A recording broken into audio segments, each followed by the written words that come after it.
says. Yes. For him, he knew it was going to be a Zoom meeting. So he wants to do Zoom. Is it possible?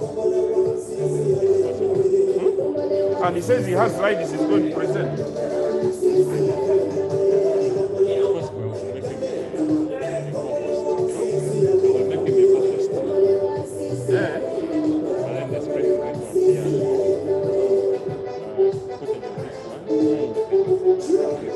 From inside. No problem, as long as it comes out. Now, because it's not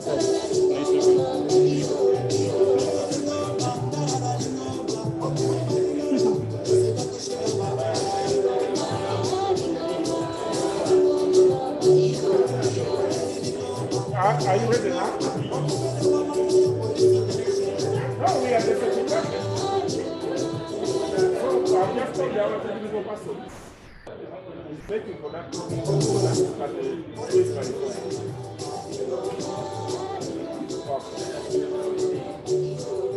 Can take time. Just a few minutes. Let me give him so that you explain him is here.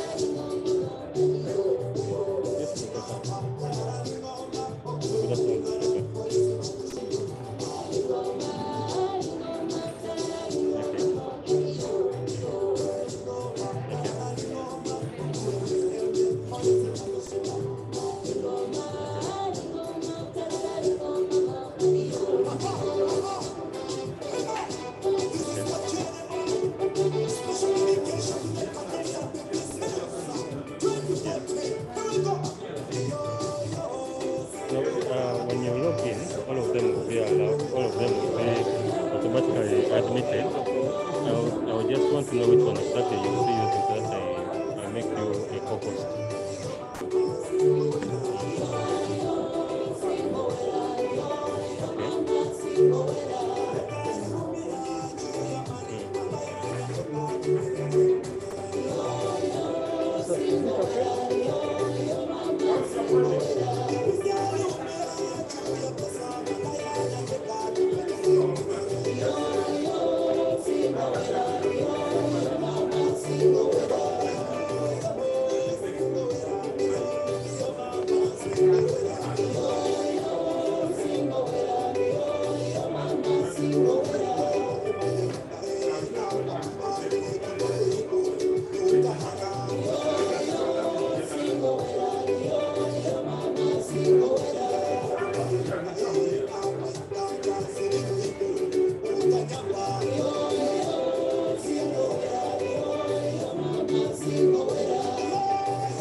Wow.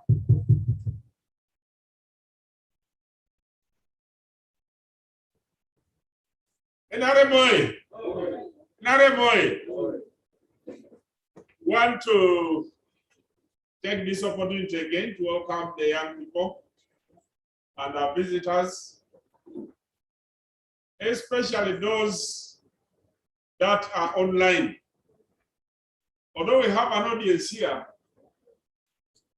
you are part of a bigger audience, which is more on online. And I want to tell you that last week I was part of the audience online because I was following from Butevo, where we had just, where the secretary, I was part of the Secretary General's team that was touring Bokene district.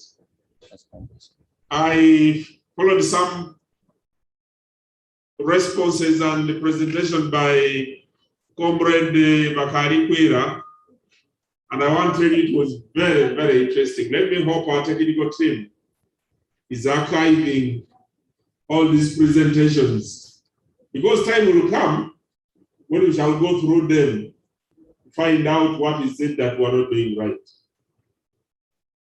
On behalf of the Secretary General, I want to tell you that this is the 7th clinic that we shall be, and we are going to have one of the leading scholars in the country. To get a scholar in the professional work coming up to give a lecture on ideological issues and ideological concepts, then you find out that this is going to be one of the most interesting interactions. This meeting is going to be moderated by Hajat Madina Naham. She's going to introduce the Professor Waswa Barunywa. Professor Waswa Barunywa, you know him and what he does. But Hajat Madina, on invitation, on inviting him, she will tell us more about him. I want to encourage the young people especially, that when you look at our politics and you see how people attack one another, you look at a party being founded and you ask them why they are founding the party, or when they come out to explain, they say Museveni must go. So when Museveni has gone, do Ugandans become better because he has gone, according to you? And in situations like this, ideologies, what are they? I usually summarize them as the reasons for the existence of an organization. The one through which people go, the ideas and ideals through which you explain the purpose and the intent and how you are going to solve the challenges that exist. NRM came up a long time ago and specifically cleared what the ideals of the party are. And today, you know the topic which Hajat Madina Naham is going to introduce and invite Professor Waswa Barunywa to talk to us. I want to encourage the people in the audience to listen and also raise questions. Unlike before, where all the presenters have been here, Professor Barunywa is going to come directly from Entebbe. He's going to be coming in from Entebbe, and he'll be online, he'll be on Zoom. Now this is the circle complete. Here I've been using Zoom and broadcasting people from here, but right now he's going to be one of the hosts, and he's going to do his presentations from wherever he is. Let me hope he's listening to me. I want to find out. So I want to encourage the young people to listen in. The other time when we had an interaction with Professor, I told him this will going to be very interesting because the academic animal that you are, when you add it with the ideological work, then the people of Uganda should listen to something. I know many young students are going to learn something which will help them pass their exams in whichever political papers or management or historical or dealing with real living challenges. So with these few remarks, I want to find out from the technician. Are we ready? I want to take this opportunity to invite Hajat Madina Naham come and introduce Professor Balunywa, and then to invite him to come and talk, both the physical and the online audience, which is eagerly waiting for the professor. Hajat Madina, you're most welcome.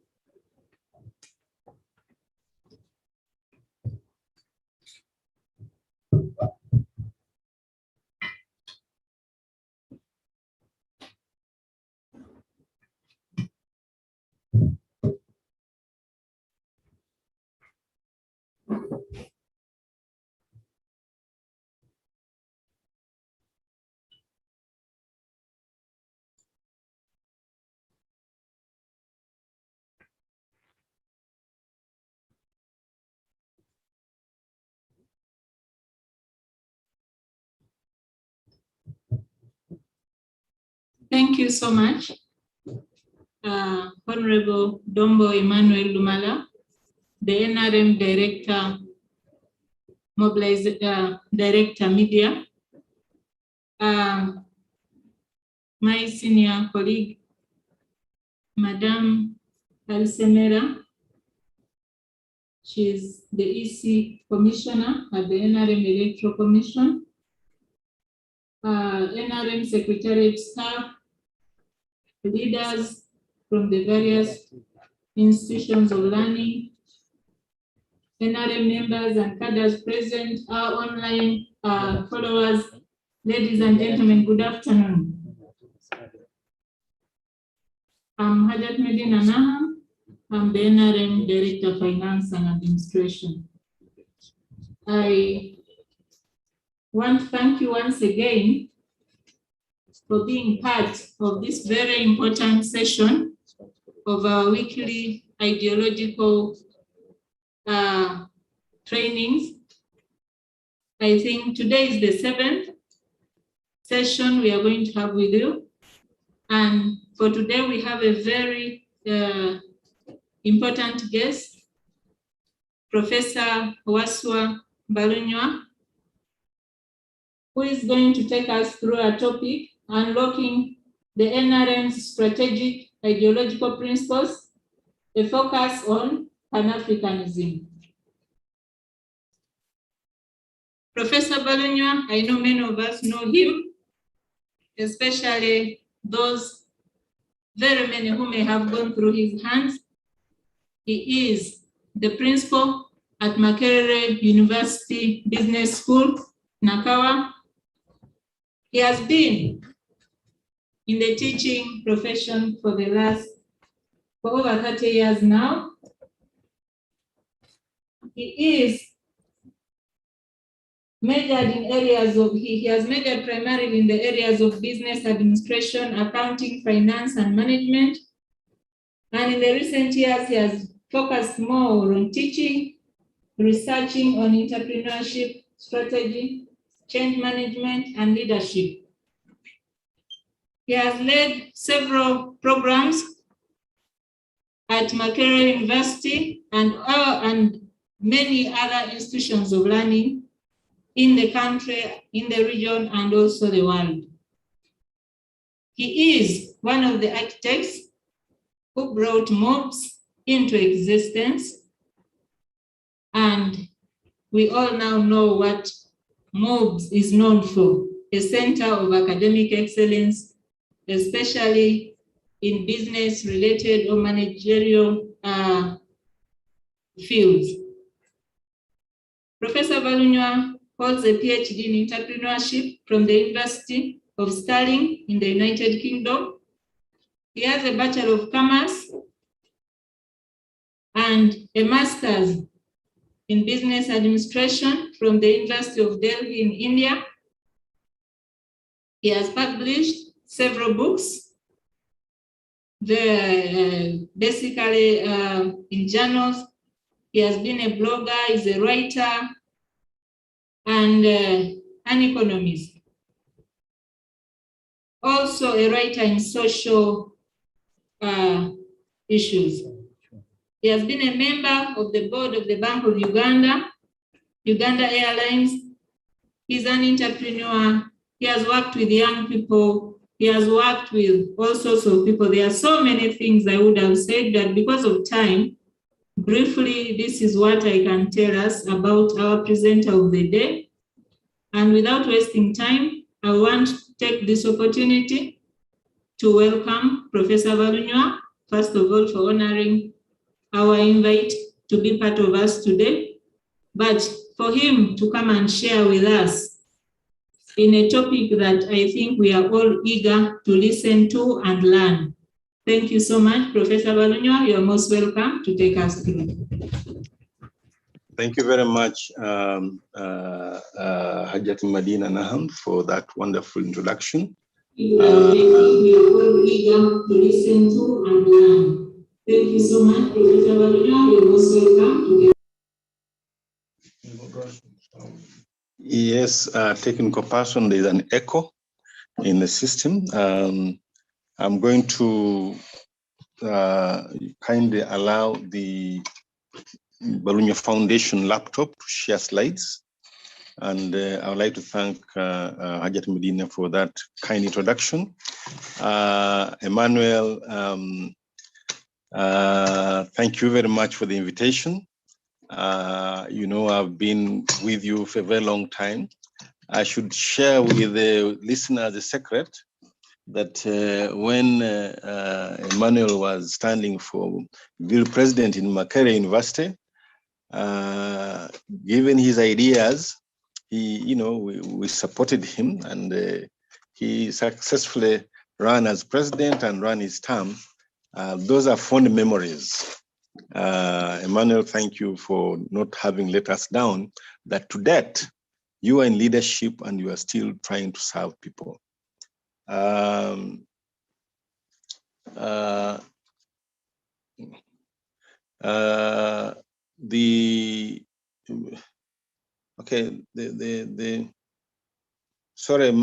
Yes, a technical person, there's my other gadget coming in. Please allow it. I'll speak as we do, as it comes. Today we are going to discuss one of the 4 principles of the NRM ideology. And whenever you talk ideology, what is ideology? Ideology is simply how people choose to be governed. And this ideology, these ideological issues have come up as a result of why is Africa not developing? Africa, I must say, maybe I may use the word unfortunate, that it did not develop science early enough. And therefore, when the Westerners, the Western countries came to Africa, and they found that we were not as advanced as they were, they decided to exploit us. They decided to exploit us I think in 1884, a meeting that met in Europe divided Africa into, they pieced it out into various countries, Germany, France, and so on and so forth. Because we are weak, and we are weak because we had not put attention to science. So this is a big problem that we have as Africa, and to be able to emerge out of that, definitely we still need to be able to develop science so that we're not hoodwinked. And having been weak, it brought about slave trade, that they could actually take people from Africa to various parts of the world to work as slaves. And this was because they came with guns, and you could not defend yourself. You could defend yourself with a spear. You know how much a spear can do. If you are really on, please enable the Gadget Valunywa Foundation to be on, please, to share. Valunywa Foundation is a panelist but can't share. Please allow it to share. We have both video and text and slides, so please allow it to share. So as I was saying that,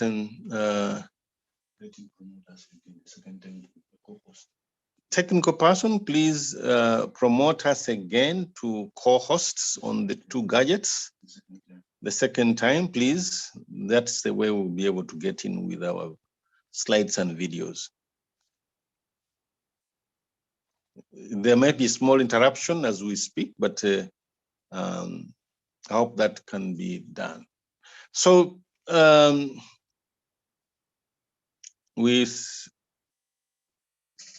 okay, now this is happening now.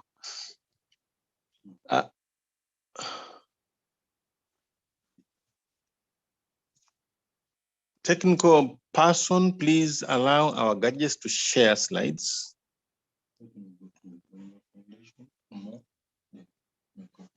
Okay. Please go to the Bologna Foundation, more, and when you press more, you'll be able to allow us to co-host again.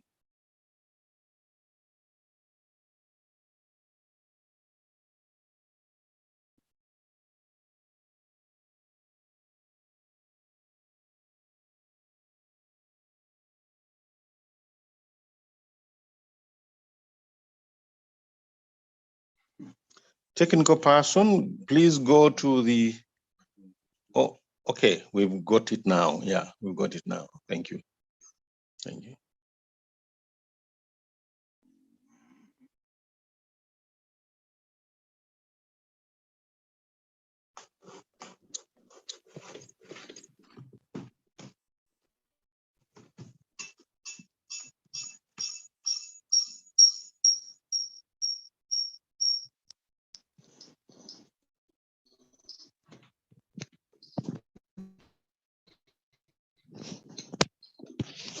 Right. Sorry for that interruption. So friends, I was talking about why this is important to us, that Africa up to now has not developed. And for Africa to develop, it must decide on a development strategy. That development strategy is what you call ideology.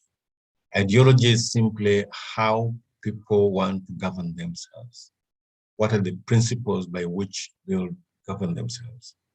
And the NRM party has a number of guiding principles, and one of them is Pan-Africanism.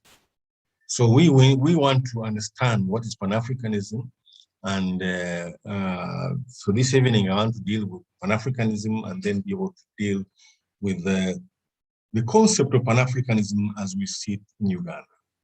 So what is Pan-Africanism? Pan-Africanism is a movement which is started in the mid-1900s in the United States. And it's an ideology for development of Africa. It's a movement based on the need to unify people of Africa.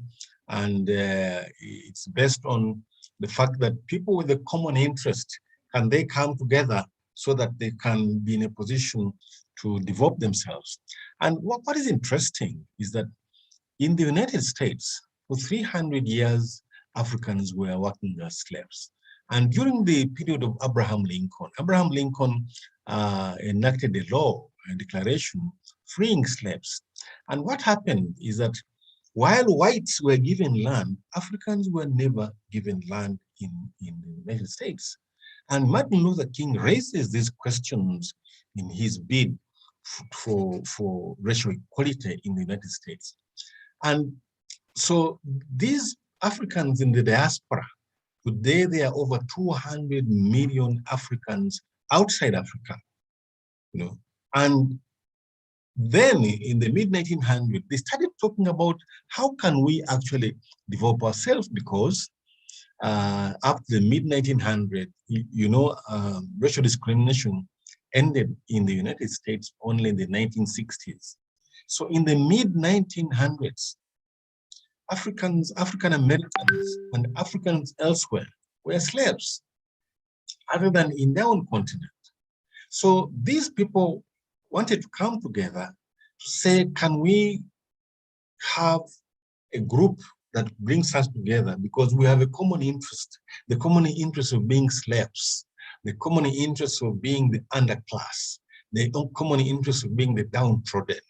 Can we be brought together? Can we come together so that we can be in a position to develop ourselves together?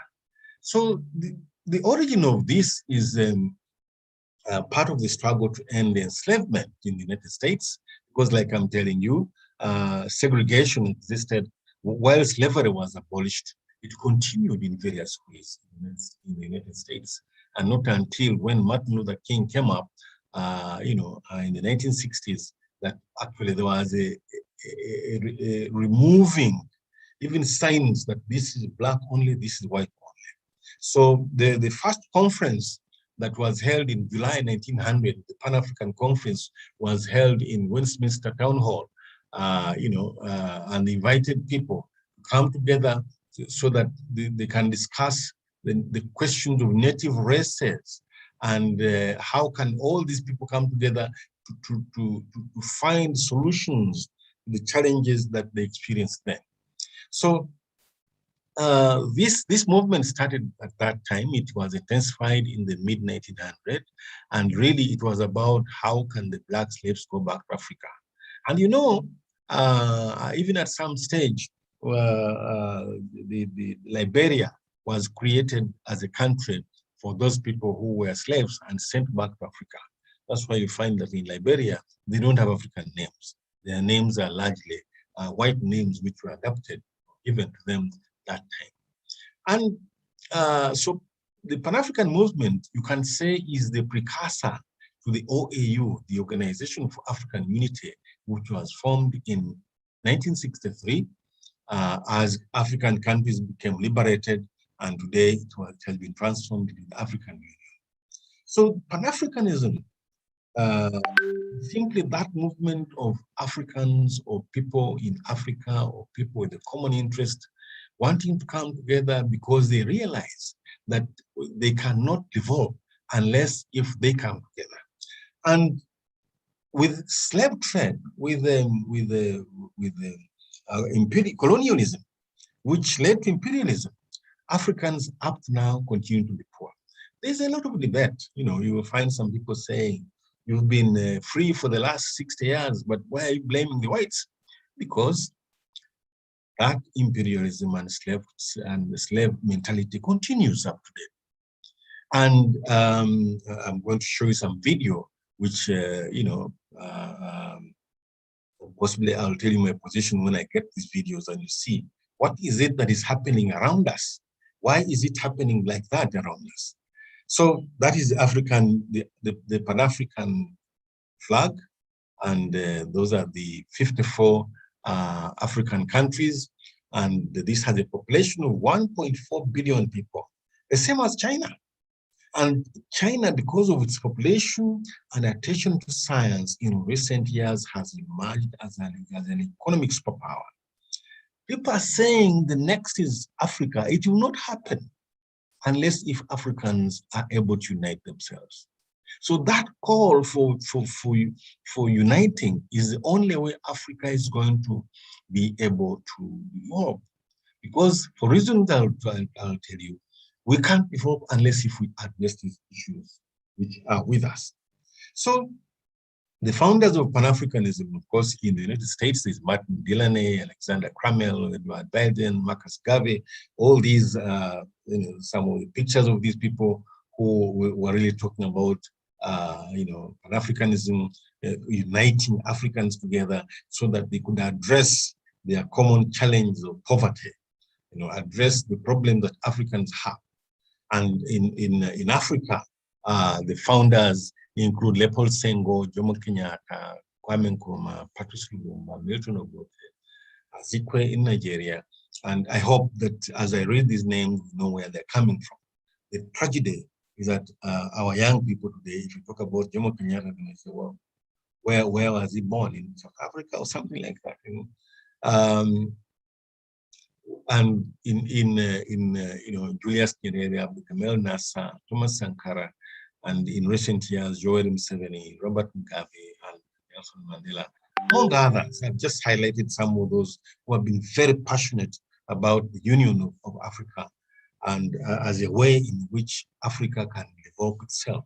A huge market, people coming together for some reason, that they will be in a position to develop the countries. I read somewhere that the ghosts of these people are still complaining that they want justice. Why did they die the way they died? Patrice Lumumba, Thomas Sankara, these are Africans who challenge the systems and they never lived.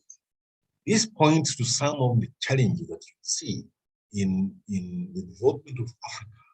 That yes, Africa may never actually develop itself simply because we don't have those enough people who have got the spirit that these people had. So we have the likes of Robert Mugabe, but when you know what the West did to the global economy, and we cheer, we cheer as they do these things to these countries. We are happy because whom do we listen to? To the BBC, to the Voice of America, to Deutsche Welle. Those are the sources of the news that we are listening to. So what are they going to say about Mugabe? So these are the founders of African Organization for African Unity, and Nyerere, Nyata in there, and Ibrahim Selassie, Kenneth Kaunda. All these were the African leaders who founded the Organization of African Unity. These are some of the familiar faces I'm sure you've seen, who have made a great contribution to Pan-Africanism, though I must tell you that as we speak now, it hasn't succeeded. It has not succeeded for reasons I'll be talking about a little later. So Kwame Nkrumah was so passionate about Pan-Africanism that he was even overthrown because of that. He lost his presidency because he was too much of a Pan-Africanist. He wanted African countries to get independence together. He even delayed the independence of his country so that others could become independent, like Nyerere was trying to do here. So what is the current situation? It's important for us to understand some of the constraints and support for Pan-Africanism in this way. Africa has 54 countries, as I've shown you, and you're going to see some of the issues in it. There are various economic blocks, ECOWAS, East African Community, SADC, COMESA. What does that mean? That means that we are divided. There are various key regions. There's the Arab North, the Black South Africa, the entire South Africa, the Anglophone Africa, the Francophone Africa, the South Africa, the Southern Africa, the East Africa, the West Africa, the Central Africa, the North Africa. All those are regions pointing to the visions within Africa. But to me, that will not be a problem if we're able to agree on a common objective. Because the success of Pan-Africanism lies in us putting emphasis on what unites us. What are the common things rather than the differences? Because we are all different. No single individual on this world has a fingerprint similar to the other. That tells you the story of differences in human. So there are also various culture groups, Arabs, Black Africans, white Indians, other people. All these today, the Chinese are part of that culture grouping that's emerging in Africa. And what does that mean? A lot of differences in Africa. So when you talk about uniting, these are some of the issues that you see that may actually hinder that union. And of course, religious groupings. We have the Anglican, the Catholic, the Muslim, the Hindu, the atheists, and maybe others who have not talked about. So as you talk about uniting, as you talk about Pan-Africanism, you see that there are challenges already that we're facing because of the current situation. So what are the major challenges of Pan-Africanism? The major challenges of problem Pan-Africanism are principally its causes. Slave trade. Why is it that it is black people that were traded in slaves? Colonialism. Why is it that Africa was one of those areas which were colonized? Of course, we know Britain went and colonized India, the biggest country in the world then. The Indians complained that by the time the British went there, they had 20%, 28% of the world economy. By the time they left 300 years later on, the Indian economy was only 4%.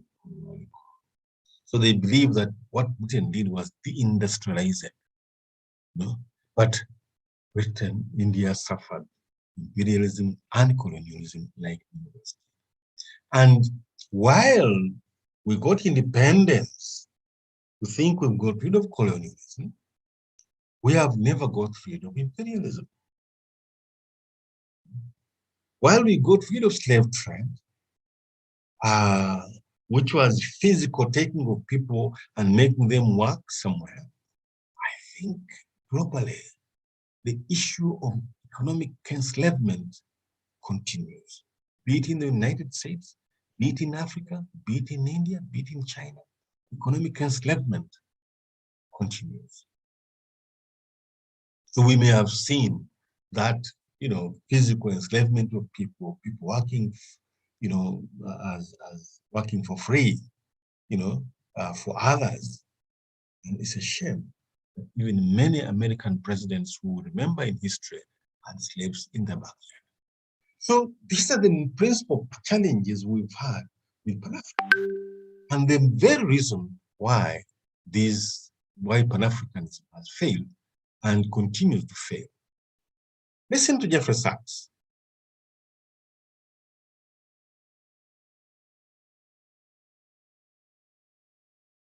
The CIA assassinated your first popular leader, Mr. Lumumba, and then installed another dictatorship for the next 30 years. And then Glencore and others now suck out your cobalt without giving you tax income. We don't reflect on that. We say, what's wrong with you? Why don't you govern properly? It's interesting, we heard from the minister of DRC, what's wrong with your country? Well, we don't even start by saying the King of Belgium created a slave colony for 30 years. The government of Belgium ran the slave colony for another 40 years. The CIA assassinated your first popular leader, Mr. Lumumba, and then installed another dictatorship for the next 30 years. And then Glencore and others now suck out your cobalt without giving you tax income. We don't reflect on that. We say, what's wrong with you? Why don't you govern properly? And so we have a system, but we need a different system. We cannot turn this over to the private sector. We already did about 100 years ago. Not only to the private sector with the U.S. military behind it, with the defense of these property rights in the minister of Honduras's country, where United Fruit ran the country for a long time. And their attorney was the foreign minister of the United States, Secretary Dulles, and his brother was the head of the CIA and overthrew the next door neighbor, Mr. Arbenz, to make sure that United Fruit could have its property. So we have a system, but we need a different system. And the different system has to be based on principles of human dignity in the Universal Declaration, principles of sovereignty, principles of economic rights, because these are not nice things to do. In 1948, all the government said that food is a right, social protection is a right, not a nice thing, not a pleasant thing, a right. That was 73 years ago. The SDGs are nothing more than our generation's attempt to honor the Universal Declaration of Human Rights. I come from a country that not only doesn't care about the world's poor, it doesn't even care about its own poor. 1 in 7 Americans is hungry right now, and they don't care. I mean, the poor people care, but one political party, all it cares about is cutting taxes for the rich and filibustering any solution. So we're in a world that's really tough. The private sector is not going to solve this problem. I'm sorry to say to all of the private sector leaders, behave, pay your taxes, follow the rules. That's what you should do.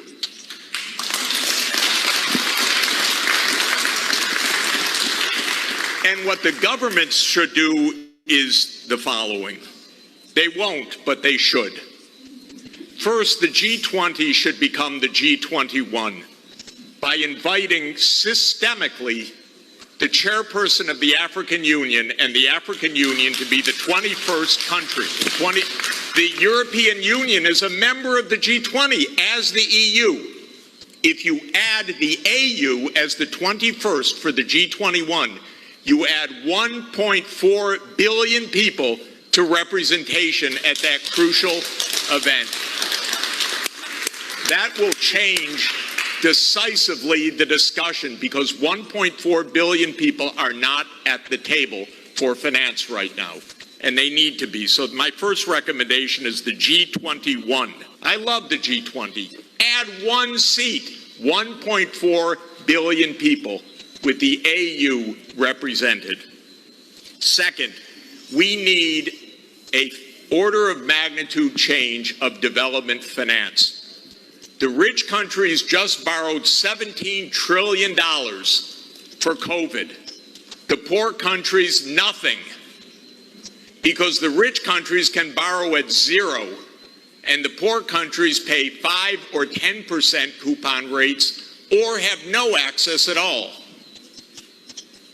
So the world exposed its grotesque inequality this past year and a half. Rich countries didn't say, we tighten our belts, why don't you? My country spent $7 trillion of emergency funding, not one penny for anybody else, by the way.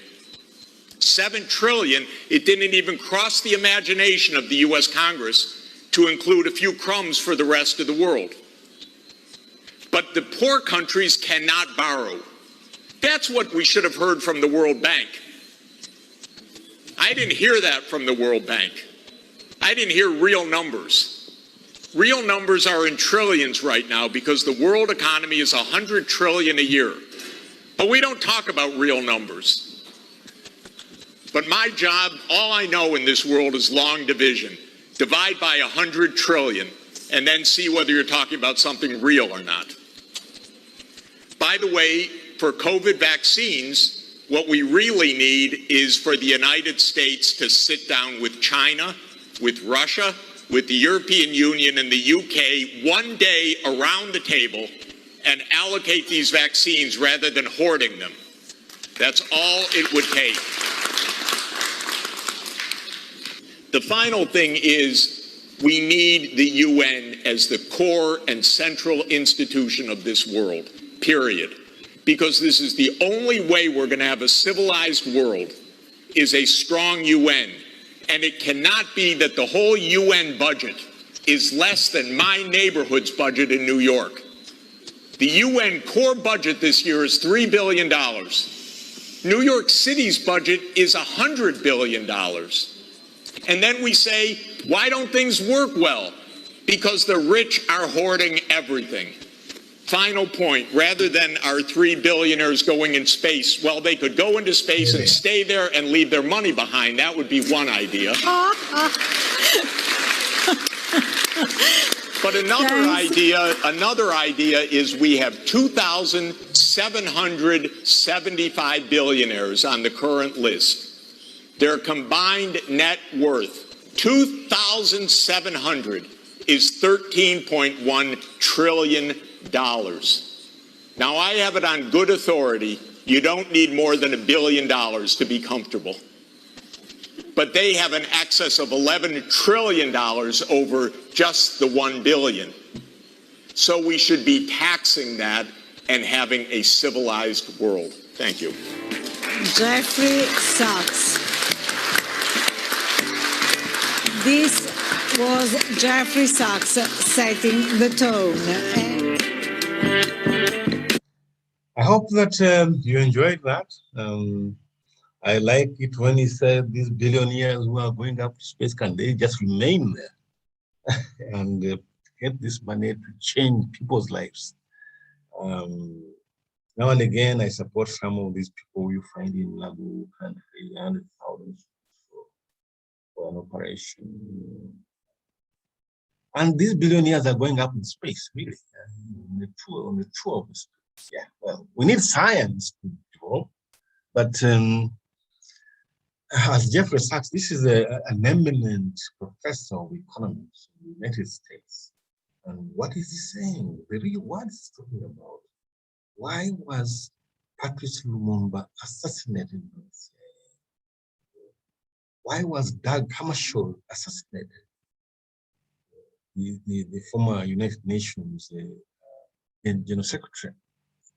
Why was he assassinated? Simply because Lumumba was going to prevent imperialism from working in Congo. The Congo will never stabilize as long as we don't put our act together as Africans, come together and put our feet together. But of course, you must also develop science, because if the American military is behind the companies that are looking for these minerals, there's nothing much you can do, because they can just take you out just like that from wherever you'll be. So among the people who, having listened to Jeffrey Sachs, we had one African who really gave nightmares to Western countries. This was Muammar Gaddafi, who did tremendous things in Libya for the benefit of the people in Libya, and you can imagine how Gaddafi died. And when Gaddafi was dying, many Africans were applauding, thanking the West for killing Gaddafi. One man who had a vision for Africa, who had even financed it, but he was never given that opportunity. So let's listen to Gaddafi. What is his story? What does he got to say? Muammar Gaddafi, an iconic president. Would you call his administration subservient, totalitarian, or dictatorial, as many have mixed feelings? Let's find out. 12 iconic things late President Gaddafi did. 1. He carried out the world's largest irrigation project known as the Great Man-Made River that gave about 72% of fresh water to irrigate Libya. 2. A portion of Libyan oil sales was credited directly to the bank accounts of all Libyan citizens for their well-being. 3.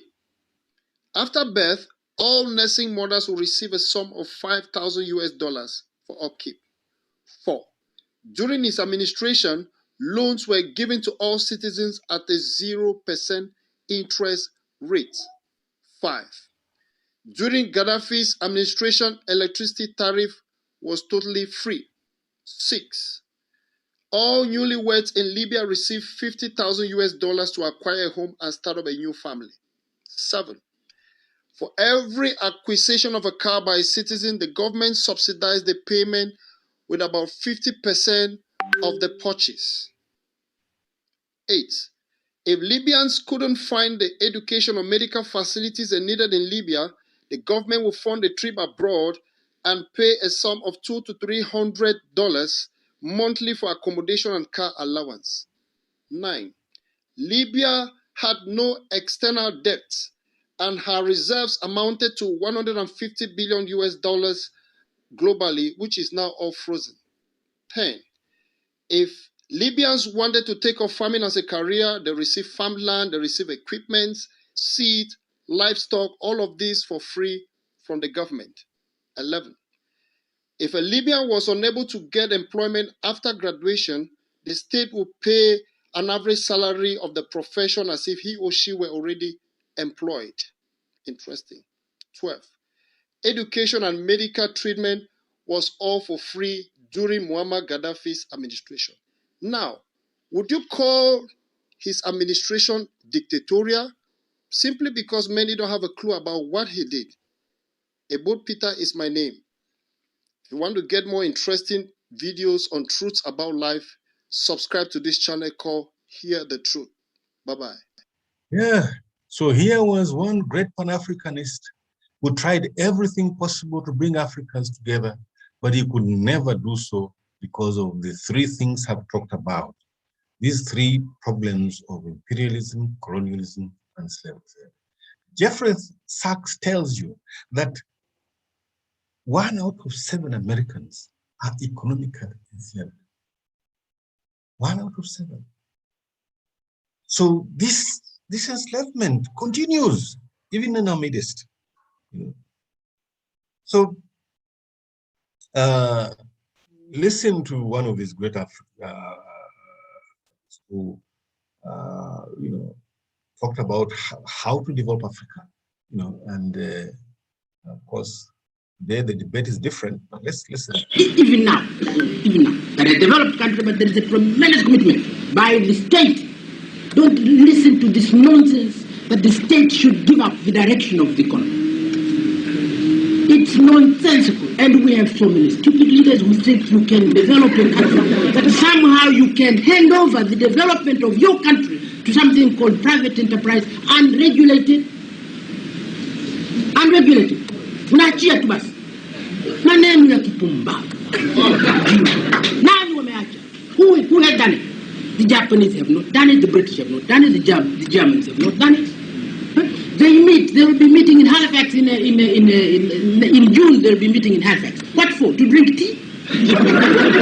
What do you think they're going to meet to do in Halifax? The big 7 are going to meet in Halifax to do what? To discuss how to control the economy. Yes, sir. It's not a meeting of bankers. It's a meeting of presidents and prime ministers on the economy. And this ignorant people in Africa being deceived. Don't leave it to the private sector. Where is the private sector? Where is the private sector in Tanzania to which you are going to leave this development of the country? Where is it? It needs nothing. It needs nothing before you can have it. Is it? So you nurse it. This is what the Asian countries have done. And they go on nursing it. So the Japanese did it. Korea, tough. It's only now they're beginning to open up their market. How do you open up your market to big competitors when you have no power to compete with big competitors? This is ridiculous. I mean, it's like, madam, I'm sorry. In the world of boxing, in the world of boxing, there are heavyweights, middleweight, flyweight, featherweight, and although the rules are the same, you put them separately, in separate rings. The heavyweights in their own ring, the middleweights in their own ring. You don't put in the same ring a heavyweight and a featherweight. Never. How do you do that? That is murder. It can't be called freedom. But that's what the big 7 are telling us to do. That Germany and Burkina Faso should get in the same ring. And that is called globalization, freedom, liberalization. This is nonsense. This is absolute nonsense. You protect the weak until they become strong before they can compete. Always. This is the rule. This is the rule everywhere. But our leaders, even if we tell them that, they dare not argue. They can't argue. So you can't say no. So one, as you say, one is the weakness, our own weaknesses in the internal weaknesses, and really until we remove those internal weaknesses, we can't begin moving. But the internal weaknesses are not the only problem.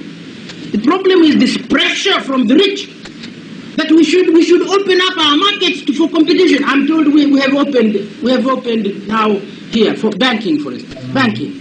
Now banking, Tanzania banking to compete with the European and North American banking. This is nonsensical.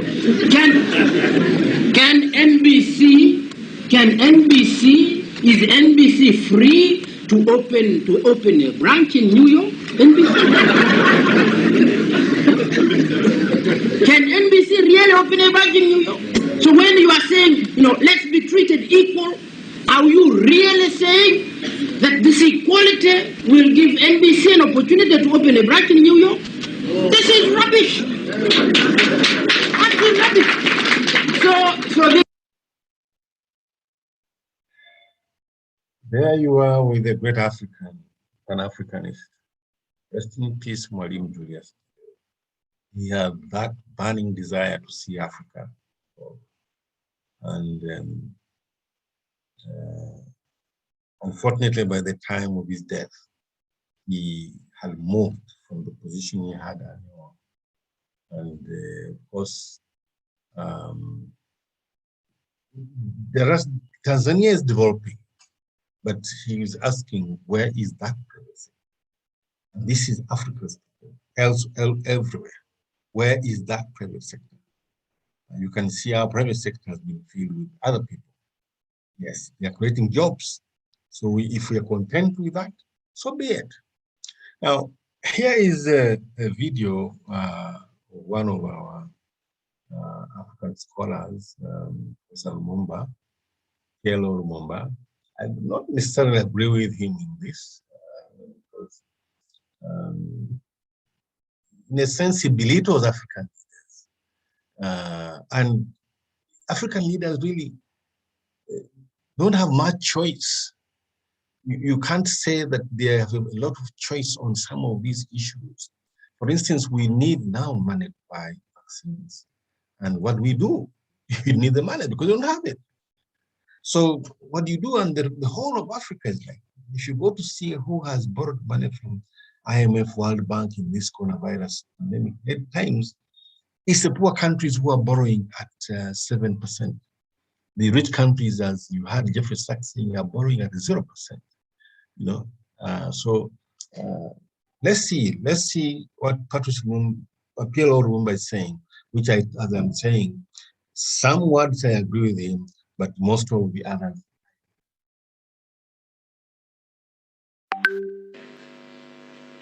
When I look at Africa, many questions come to mind.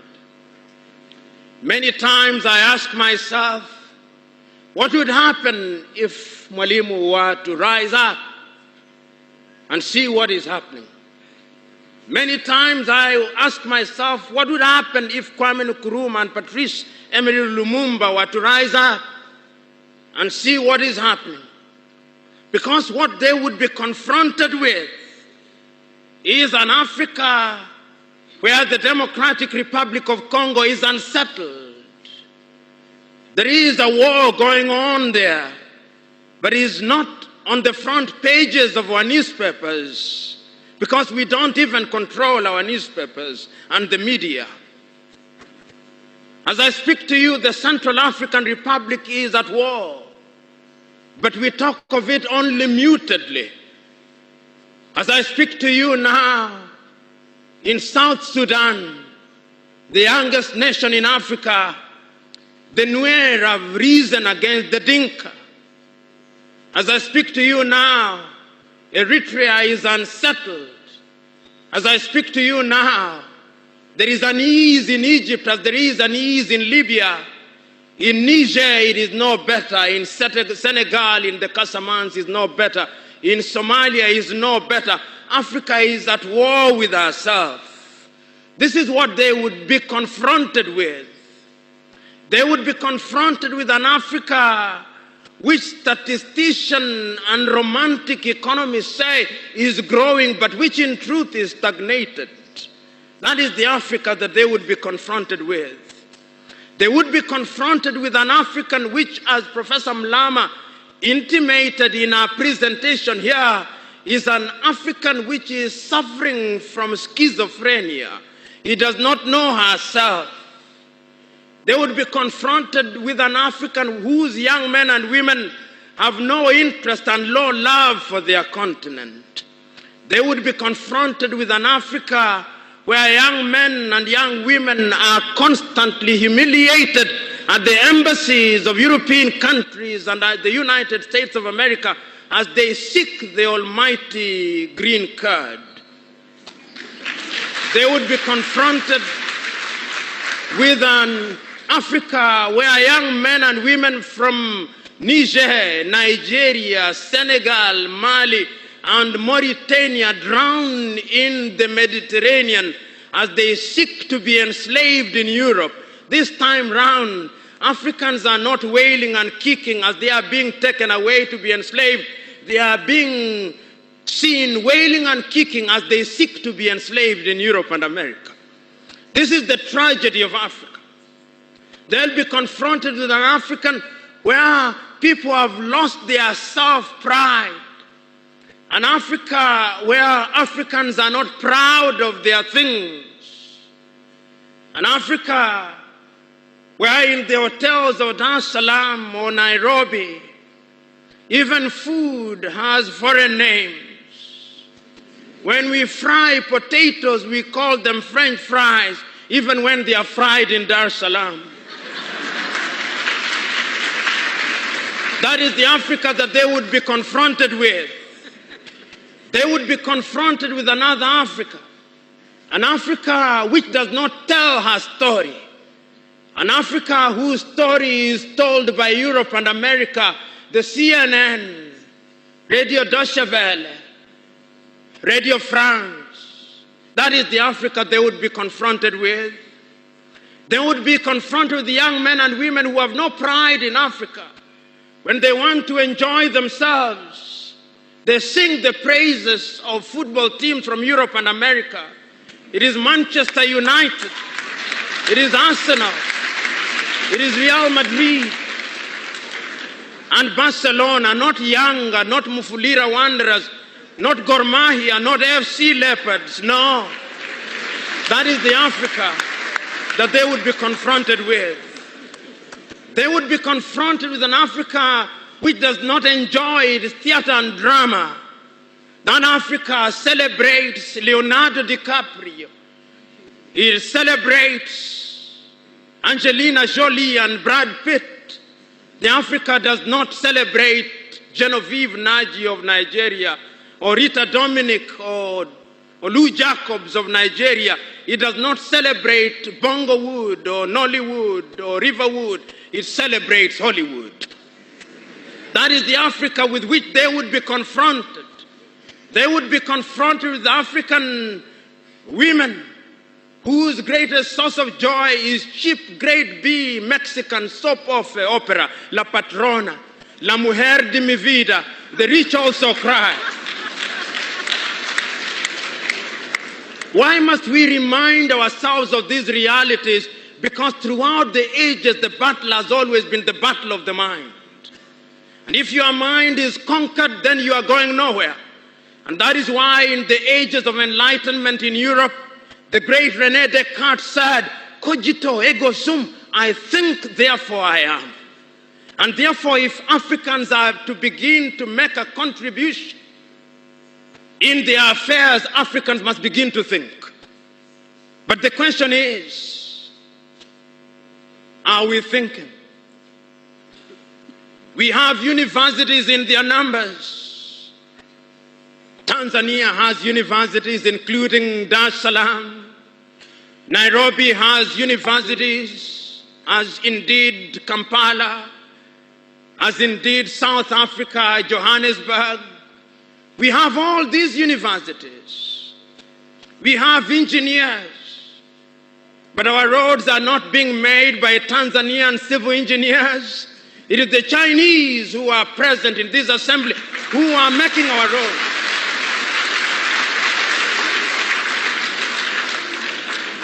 So we have engineers who cannot even make roads. We have doctors whom we have trained. But when we are sick, particularly if we are of the political class, depending on who colonized you, if you are colonized by the United Kingdom, you rush to London. If you are colonized by the French, you rush to Paris. If you are colonized by the Portuguese, you rush to Lisbon. And if you are colonized by the Spaniards, you rush to Madrid, Spain. And recently, because the Asians are beginning to get their act together, we run to India. And very lately, because the Arabs are also beginning to get their act together, we run to Dubai.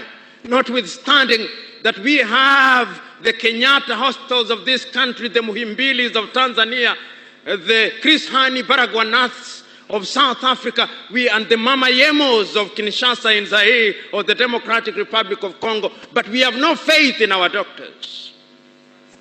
In the area of education, we also don't have faith. Our political class introduced something that they call free education, but it's free indeed, free of knowledge. Because they are so suspicious of those institutions that the typical African politician would not dare take their children to those schools. Their children will be educated in the British system, in the American system, so that when they graduate, they go to the United Kingdom, to the United States. Not that there is anything wrong with those institutions, but the agenda is wrong because our leaders long lost the script and ought to be described for who they are, our misleaders. But we are co-authors of our own misfortune. Whenever we are given an opportunity to elect our leaders, we are given a blank check. And if you permit me a little latitude, and if you give me a blank check, and you allow me to analogize, and you say that I'm given the blank check to buy a Mercedes-Benz, what we do is that when we are called upon, having been so empowered, we buy what one calls a tuk-tuk from India and expect it to behave like a Mercedes-Benz. How does that happen? Because what we do is to elect thieves. We elect hyenas to take care of goats, and when the goats are consumed, we wonder why.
Sorry, this is the challenges of using. I was speaking, thinking that you are listening to me. I was saying that while Pierre Orumumba raises some questions, I don't agree with some of them. And I'm saying that the challenge we have as African leaders is that you get into leadership with all these ideas, but as long as the challenges we're talking about of imperialism and colonialism have not allowed you to do what you want to do, you will never do it. Because we believe that, see how we are governed by the IMF. You know, we don't have the money, therefore we go to borrow. And when you go to borrow, what happens to you? You must do as the IMF says you must. Otherwise, you will never go. So some of the solutions lie in us being able to tackle science. If we can tackle science, then we as African leaders can be able to say no to somebody. You know, otherwise we'll never be able to say no. So Patrice Lumumba Pierre Lumumba, some of the things that he's talking about, I do not necessarily agree, but to the extent that we behave in other ways which are not African, I completely agree with you. So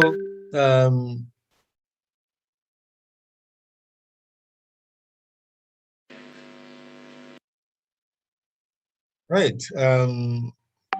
Let's get to what is happening right now in the NRM. President Yoweri Museveni, the NRM chairman, way back while he was still in the bush, one of his aspirations was to see a united Africa.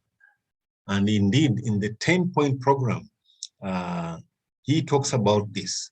I will not go through all these, but I'll take you to the last one, where he raises the issue. That's point number 9. Cooperation with other African countries in defending human and democratic rights of our brothers in other parts of Africa. And of course, at that time, we had issues in South Africa, the biggest economy in the world then, in Africa then, that South Africa was not free. And these are some of the issues that we're talking about in terms of politics. And today has come out even more strongly about Pan-Africanism. If we can unite, then Africa can develop itself. Remember, Pan-Africanism is about people with common interests being able to come together so that they can be able to develop together, given that drive they have because of what is taking them.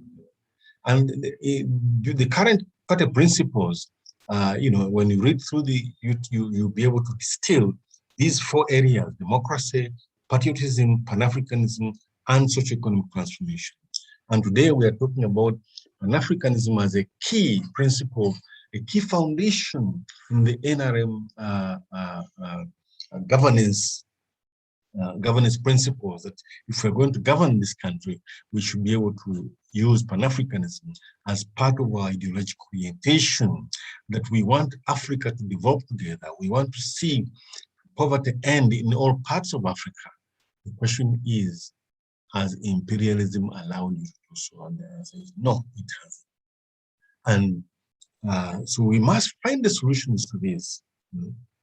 We need, as Africa, to be able to come together and say, yes, this is what binds us, irrespective of the challenges I talked about. We are all different. There are over 3,000 tribes in Africa, but that is not important.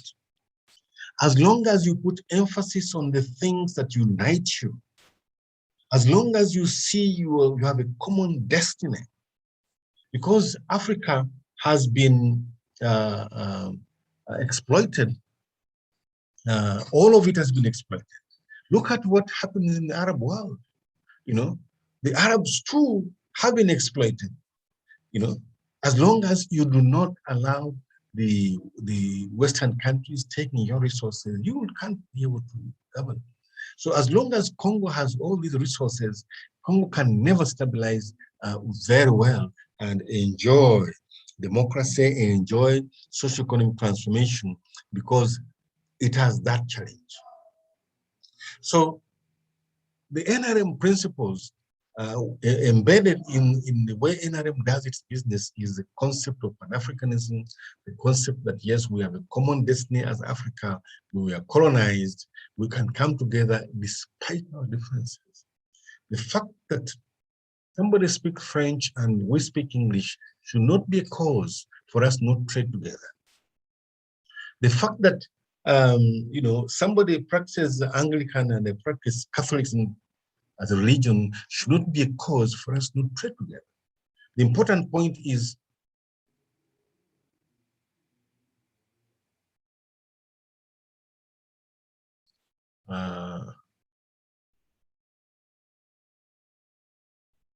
technical person I see here signed out. I don't know what that means.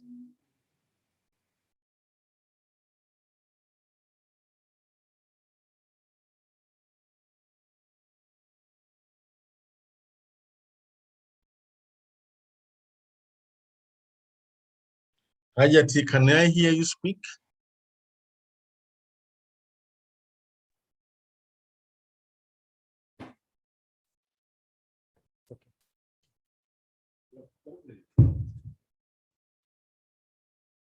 Yes, Professor, we can hear you.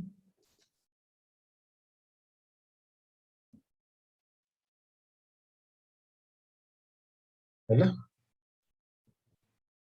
Hello? We can hear you, Professor. Oh, my computer says signed out. Sorry.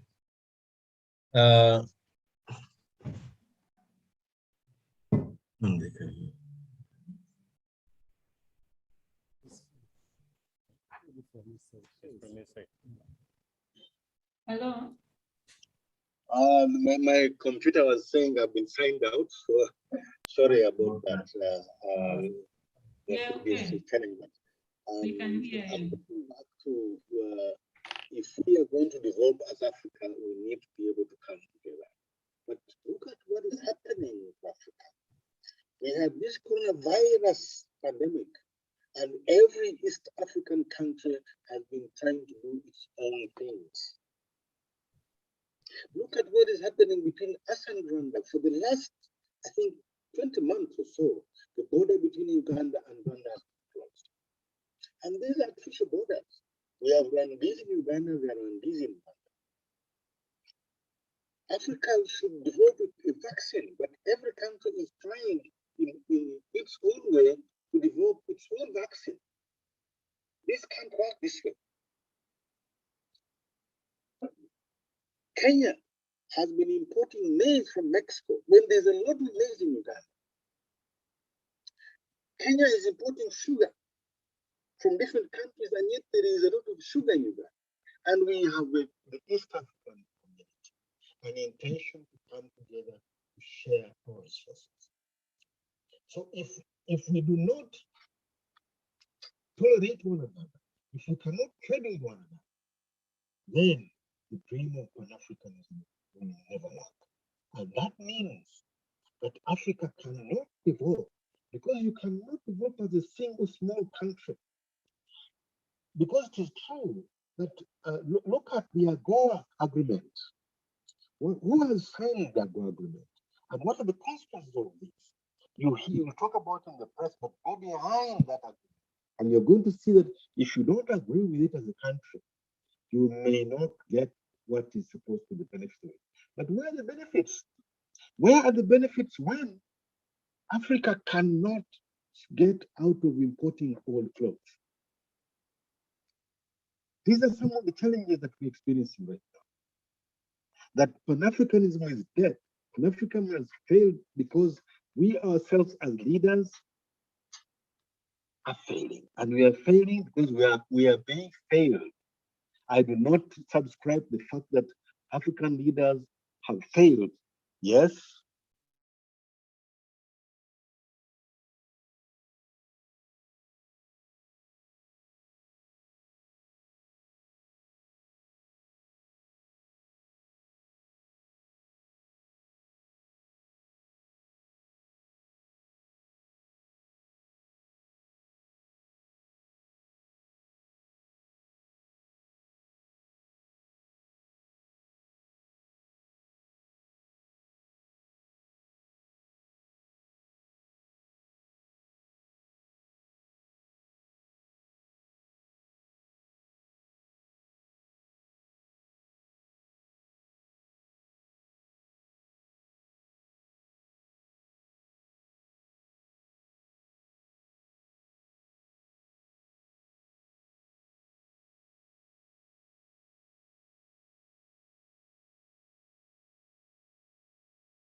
so is that on now?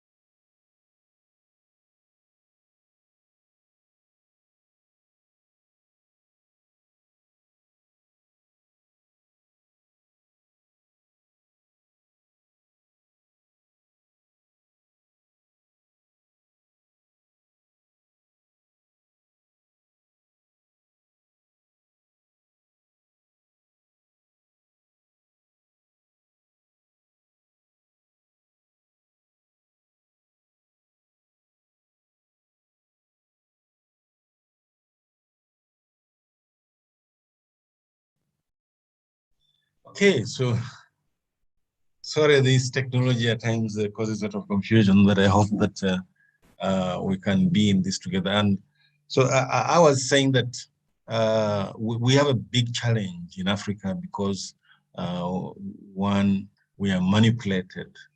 We are manipulated. The same challenges I talked about, the challenge of imperialism, colonialism, and modern enslavement. Modern enslavement is that deliberate keeping of people in perpetual poverty, which Jeffrey Sachs talks about, that 1 in 7 Americans are in perpetual poverty. And, this is the richest country in the world. It can afford to have all this in place.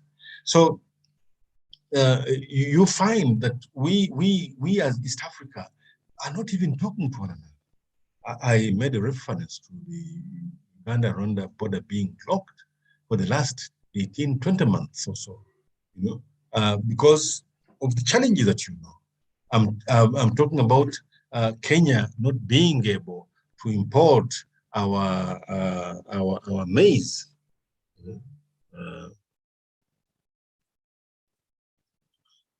I'm putting my video on, but my environment, I've got a window behind me. I don't know whether you'll be able to see it. See me, but on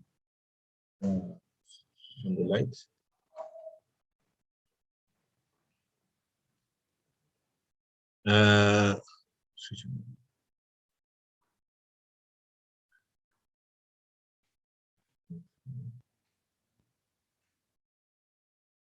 So we have challenges which are within our African countries, and we may agree on something and one country goes out of it.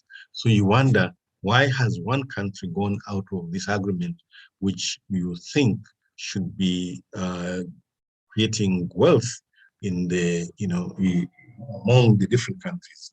So Pan-Africanism is dead right now because we have failed to identify a common cause. We are failing to identify something that binds us, and we are being manipulated by the big powers so that we are not in a position to trade together. We import, like I said, Kenya imports maize from Brazil.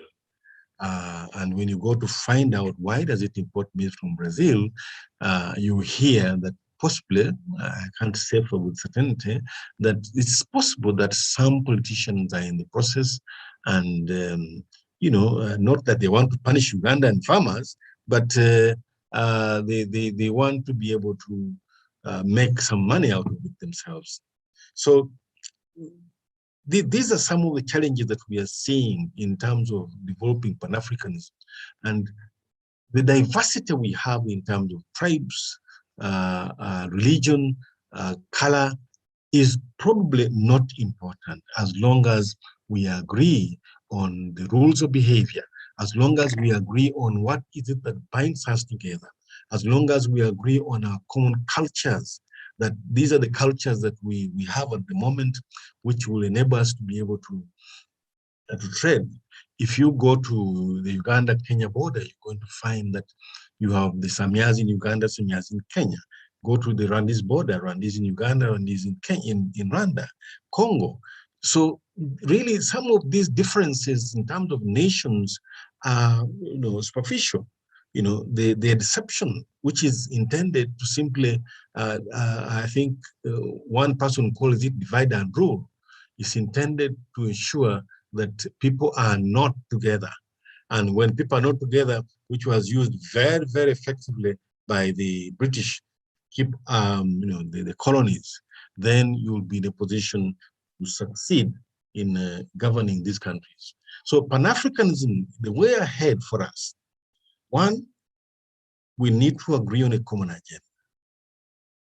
The OAU, the African Union exists, but it is superficial. I don't think the African Union is going to solve our problems the way it is structured at the moment. The principles that govern it. And if Gaddafi, who had the money, who had the dream, failed, how about a group of people who actually don't have money. We at times even fail to pay our subscription to some of these bodies. I know that the East African community keeps on complaining that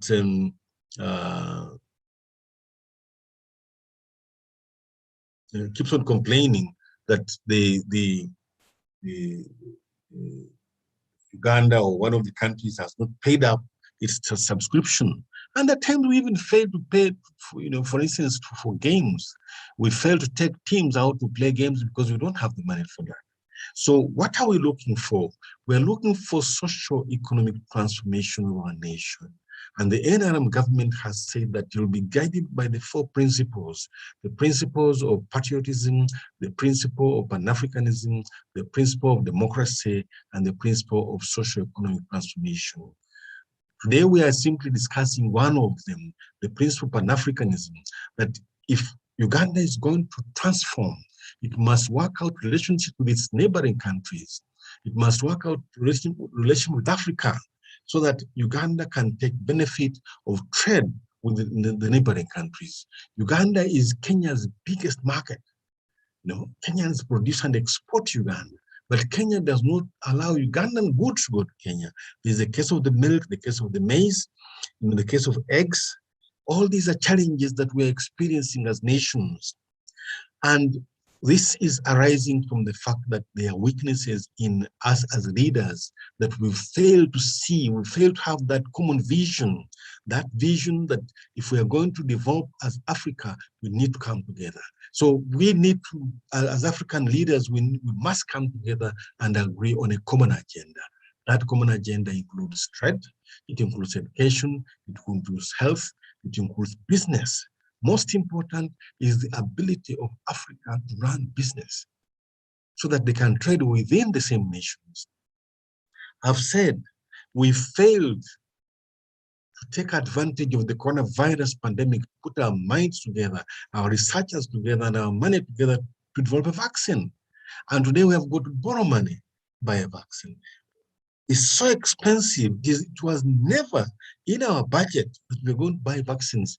But as a government, you have to buy them because you must safeguard the health of the people in the country. But to be able to buy those vaccines, we are borrowing the money. And later on, through taxes, through sweat, we're going to pay back this money. As Jeffrey Sachs said, the Americans have spent $7 trillion on restarting the American economy as a result of the coronavirus pandemic. And he said not even a crumb was left for these African countries that are badly off. It's possible that if Africa came together to produce a motor vehicle, they can do it. It's possible that if Africa came together to produce some of these very popular products that we see, it's possible that we can do it. I don't see, of course, there are various ways in which we can participate in some of these things, but look at a simple product like Colgate. Colgate is owned by an American company. Fine, the owners, the inventors of Colgate continue to take the profit from these companies. And what is the strategy for Pan-Africanism on this? The strategy would be we need to own a bit of Colgate if we are going to be able to transform our society. And today, I must say MTN is doing the right thing, giving Ugandans a bit of shares in that big company so that they too can be able to take benefit out of it. Every end of year, MTN takes out possibly $400 million as profit. If 1/10 of that can be given to Ugandan shareholders, that is the way to go. So capitalism has its ways. Capitalism has its ways. Yes, if you know what they are and you know the rules and you're able to abide by them, you may succeed in it. But if we are not able to, then we shall remain on the periphery. We shall remain employees who don't earn a dividend out of this money, and Africa will never be. We shall instead not have only 1 in 7, but 1 in 10 people enslaved. And that's where we are at the moment. I think 2 in 10 are enslaved, economic enslavement, as a result of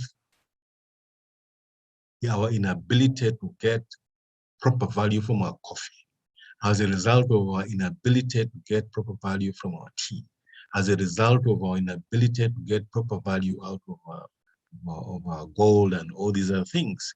We are unable to add value because you can't add value.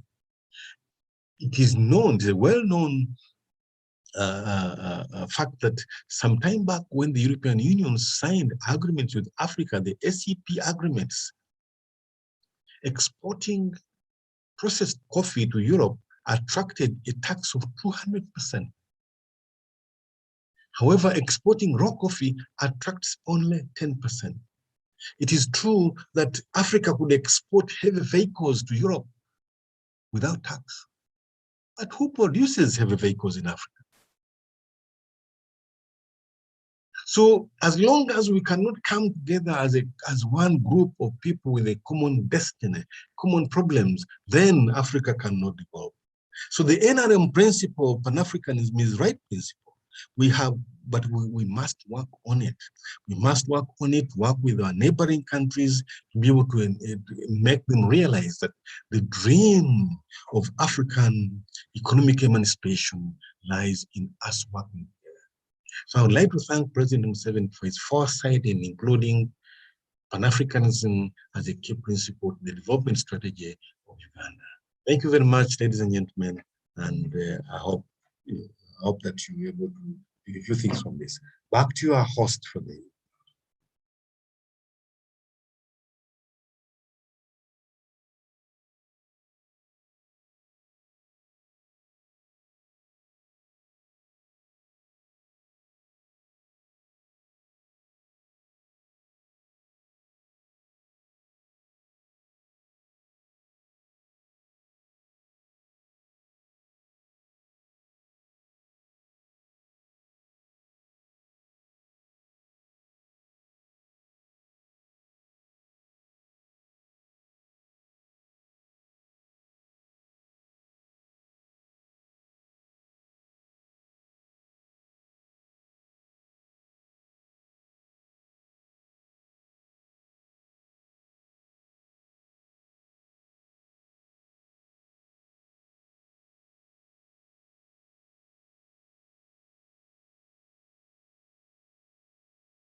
I believe, like you do, when I joined you, that it is blamed on leadership within Africa. Now, what is the problem with leadership in Africa? Leadership and egocentrality of African leaders about the perenniality of their borders. Leaders in Africa have built an egocentrism, which looks at their borders as a perenniality. They don't see their borders as a colonial vintage, which helps the colonial rule. They see their borders or boundaries as something which is supposed to be respected and cast on stone. The example you gave about Rwanda is so clear. The example you gave about Kenya, as a person from the border district of Tororo, we know a lot of food that Kenya uses comes from Uganda. And when we give food, we give it in trade, which at times borders on smugglers. When we give maize, then there is that toxic, aflatoxin comes in. Yet this same maize is eaten by Kenyans if we do it without going through the state coffers or the state-controlled regime. So I want to say, what you say, your conceptualization of the African problem and your microcosm on Uganda is correct. Because Uganda gets independence in 1962, what did we suffer with? We did not suffer because we had no rain. We suffered because of the kind of leaders we had until 1986. You want to hear this, accept it or not. But that's the centrality of Uganda's problem. Now, if you go to the last point I want to give, the Pan-African theory. I call it a theory because of the lack of respect for Pan-Africanism within what you call the enclaves.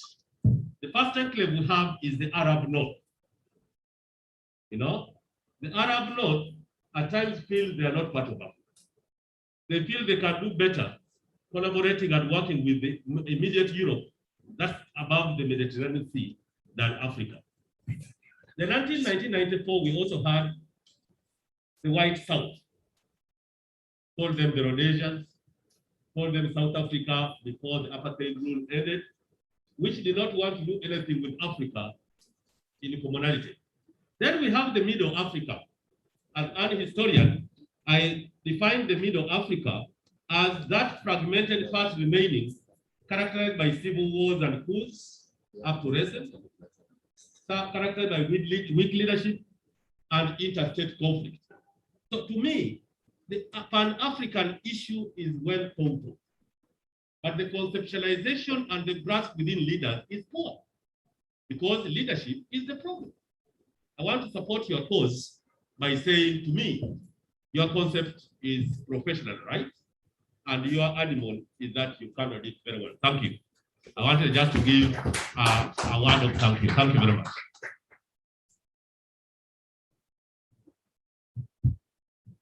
Thank you so much, Dr. Tango Odoi, for those compliments. We now request members of the audience who may have a comment or questions to raise. Thank you. Thank you so much. My name is Mangeni. I'm afraid the doctor has gone away, but I have a question for him. My question is a bit a two-binder. First is a supplement. There's a supplement on Pan-Africanism. Then the question. I listened to the professor, and I want to refer to a definition of Pan-Africanism that can aid and define my question much better. I define Pan-Africanism as a reaction to colonial enslavement in Africa and racial discrimination against the descendants of African slaves in America.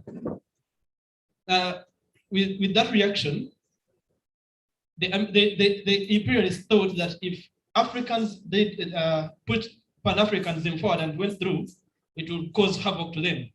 So in my argument, to defend this, they created human rights. So human rights is a reaction to Pan-Africanism. That is my opinion. Pan-Africanism was first independence, then unity. It's a two-way. It's first independence, then you gain unity. But the question is, do we have independence as Africans, and do we have unity as a whole? It is it's an ideological and a political move to fight racialism and colonialism. So now back to my question. That was me defining what Pan-Africanism is. Now to my question. My question is going to be based on the effects of Pan-Africanism and the effects of colonialism. I have one effect. This effect is called eclecticism. By definition, eclecticism is a conceptual approach that does not hold rigidity to a single paradigm or set of assumptions, but rather draws upon multiple theories, styles, and ideas to gain a complementary insight into a subject. It means people don't have a unified, they don't have a school of thought they subscribe to. As Africans, we pick from here and there and here and there, then we try to make sense of each and everything. Now that has affected us as Africans in achieving our Pan-Africanism goals. How? This eclecticism has caused more difficulties in the way of promoting both inter-Africa trade and the right or correct leadership rule or style. African statements, therefore today, hold different views on what form unity should take. We can see this today. I will give a perfect example. Professor gave us an example of President Muammar Gaddafi. Today, Muammar Gaddafi is looked at as one of the greatest dictators the world has ever seen. But in Professor's view, he should be emulated. He should be he should be worshipped and remembered as a hero. But different schools of thought have propagated his name as the greatest dictator. We can see today in Uganda, our great President Museveni, who has been a liberator and a fighter for human rights and liberating Uganda to what it is today, is being referred to as a dictator compared to worse than the likes of Idi Amin, with due respect. Now, such schools of thought are the ones that are causing Pan-Africanism not to go anywhere. We are fighting that because of such schools of thought. Now, this is, of course, mostly propagated by the imperialists who want to achieve an agenda of failing Pan-Africanism. We see them do this through the opposition, through the NGOs, and various ways imperialists can try to mingle into our business. Now, this has risen a debate of how Africa, of whether all Africa should drop the imperialist capitalism nature and emulate the successful socialism currently employed by Russia and China, because we see Russia and China are not related or attached to the imperialists. They are practicing socialism, and they have, as you can see, they are successful. You see China today is extremely successful. We see the same happening in Tanzania. It's a socialist state. We see the recently Eritrea also joining socialism. So now, my question, that was just a preamble. Please forgive me. It was a preamble to my question. My first question is going to go to Dr. Tanga. I am pleased that Doctor is here today. I studied with your son at London College, and there's a time you came and gave a lecture. It was one of the best lectures. You had no book, you had no what, but you gave a lecture of 2 hours. I still remember that day. So my question is, Doctor, to achieve total Pan-Africanism, should all Africa drop the imperialistic capitalism ways and adopt the socialism ways of Russia and China? In your answer, please, I want you to relate this to the increasing relationship between Africa and China in the recent years. And also, if you can, you refer to Dr. Nyerere, who was the promoter of socialism and its African socialism. Thank you. My second question is going to go to the professor. Oh, there are so many. Professor Baronia. Sorry. How best can African statesmen adopt a uniform or / identified form of unity? As I had told you, that we don't have a unity. So how best can African statesmen adopt a uniform or identified form of unity, one that all can promote unanimously? Professor Baronia, as you answer this question, please relate to the current impasse between Uganda and Rwanda. Thank you. My name is Mangini. Mangini. Thank you so much, Mangeni. And please, I pray that we try to summarize our comments or questions, because we are going to be limited by time. Okay.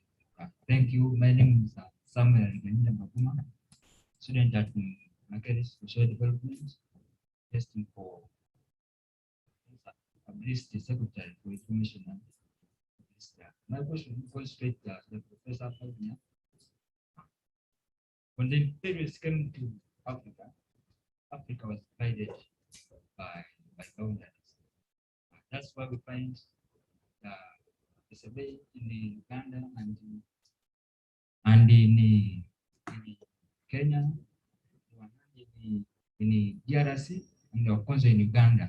So how can this help? Because Africans need to be united. So how can this division on boundaries and on ethnic and tribal basis unite Africans?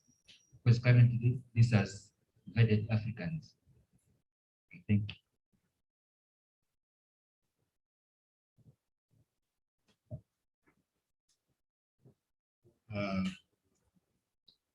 Very good evening to all of us. My name is Paito Andrew Mutegi. I'm a businessman, and I formally contested for the East African Legislative Assembly in 2017. As I speak, I want to recognize that I speak before my teacher. I want to use the word teacher rather than the director of elections within the party.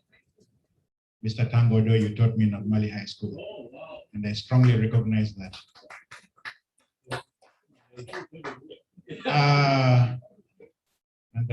My colleague from the LSC, I was, I think, a year above with you.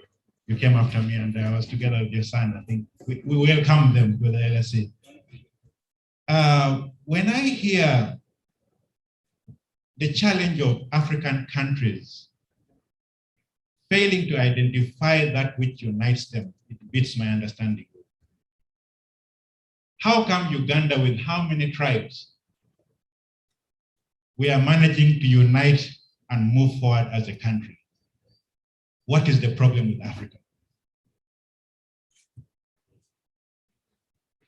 Big question that we all have to ask. And I want to suggest an answer here.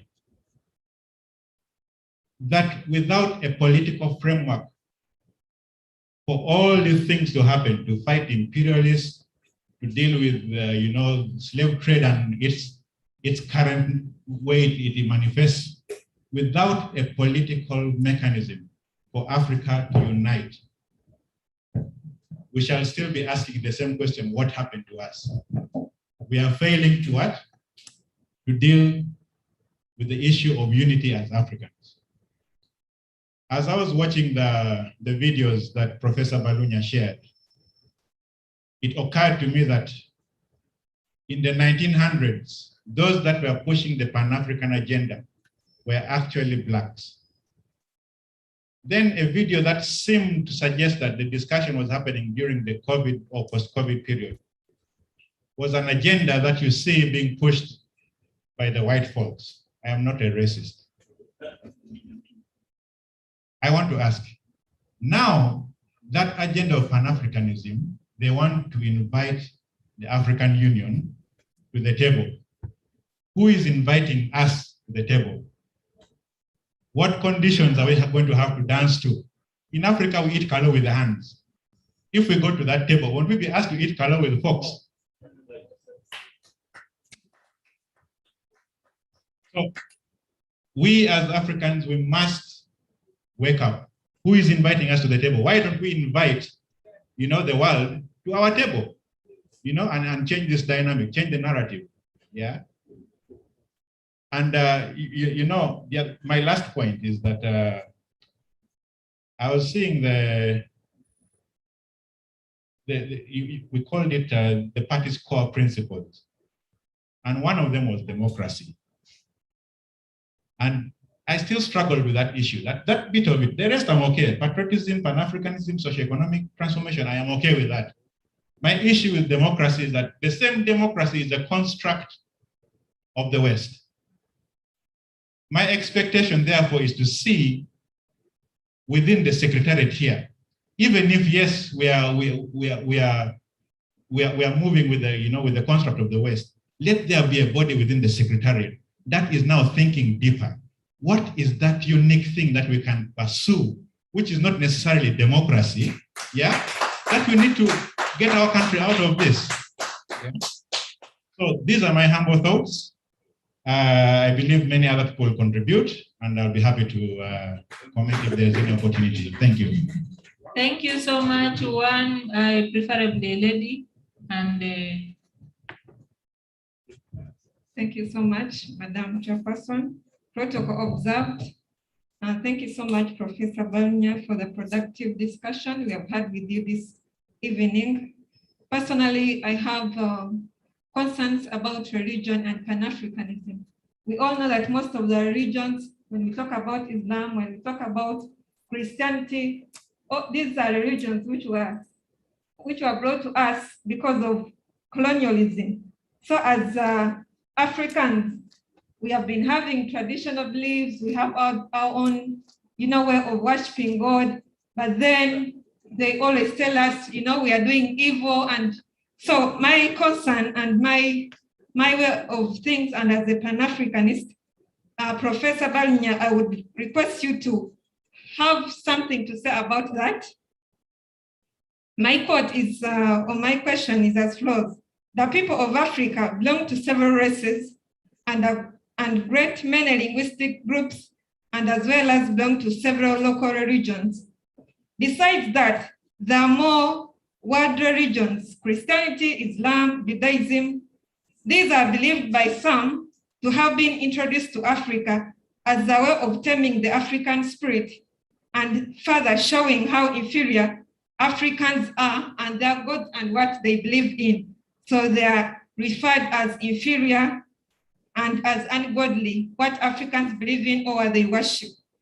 So this type of colonialism is referred to by former Guinea President Sékou Touré as spiritual colonialism. How then, therefore, must we achieve the unity of Pan-Africanism, therefore, without breaking all the rules of spiritual enslavement? So how can we know that as we are worshiping our religions, maybe of Islam, how can we know that maybe we are still under spiritual enslavement or we are not? Thank you so much. 10 minutes left for the professor to summarize those questions. So, and Honorable Dombo is also going to highlight a few issues raised online. I'm just raising the online observations and questions. Ronald Senyondwa, the rate of exploitation happening in the Arab world and Africa is unacceptable. But why have attempts at Pan-African unity been so problematic? Short Karamojong, wonderful presentation, giving full effect to the topic and discussion. Methodology is perfect. These are compliments, Professor Balinyo. Veronica Muchara, thank you so much, the NRM Secretariat, for awakening by bringing Professor Balinyo to share with us.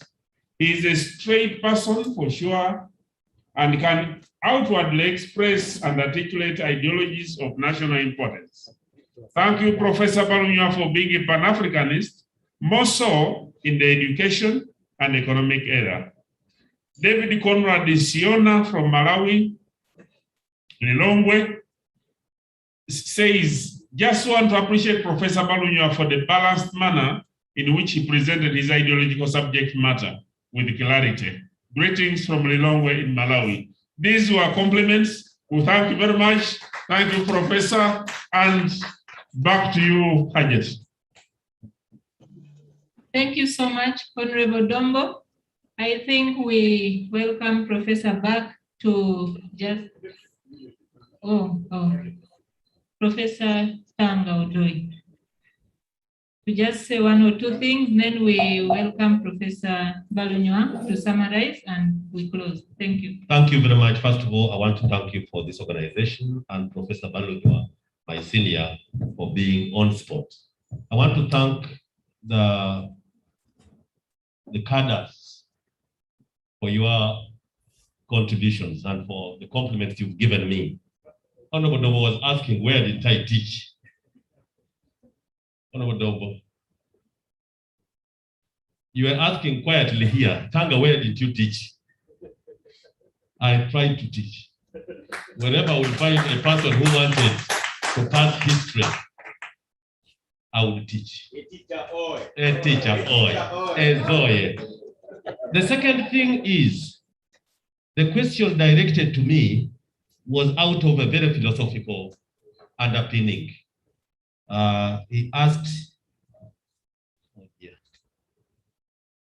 to achieve total Pan-Africanism, should Africa adopt socialism or the concept of communism with reflect to what Soviet Union and China has, or Nyerere's African socialism? Nyerere's African socialism of 1967 was an attempt to move away from capitalism, was an attempt to say Africans were existing. They can do better without adopting what is Europe or what is Russia, or what is America and what is Russia, because capitalism after the First World War 1945 was largely a creation of the US in contempt to what USSR was seeing as communism, or what China says as Chinese socialism today.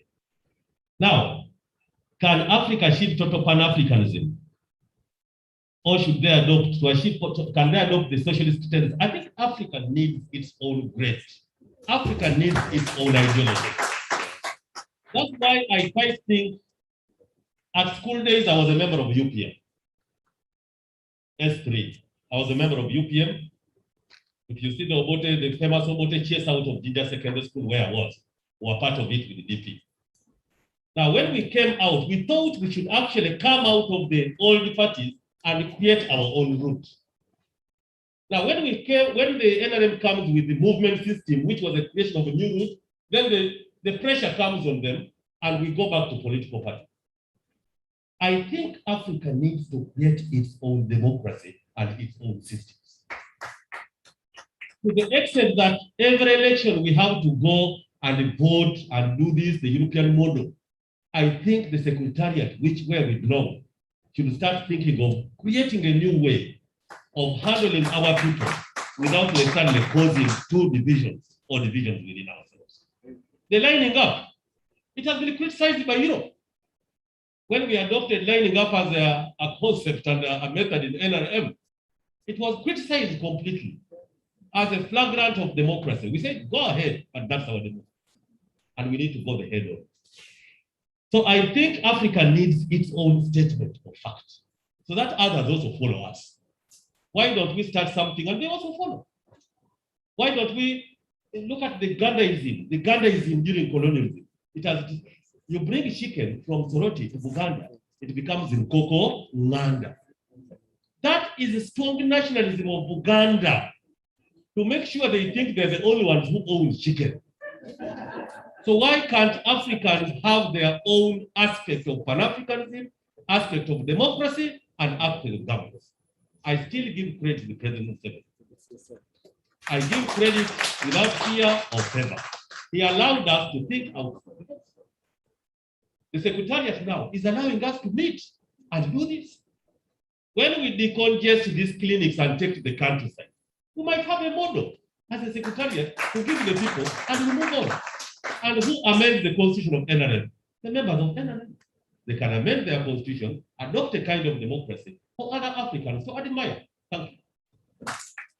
And thank you for being fans of my friends of my son. It's not political, it's too academic. Thank you very much. Thank you so much, Dr. Tangodo.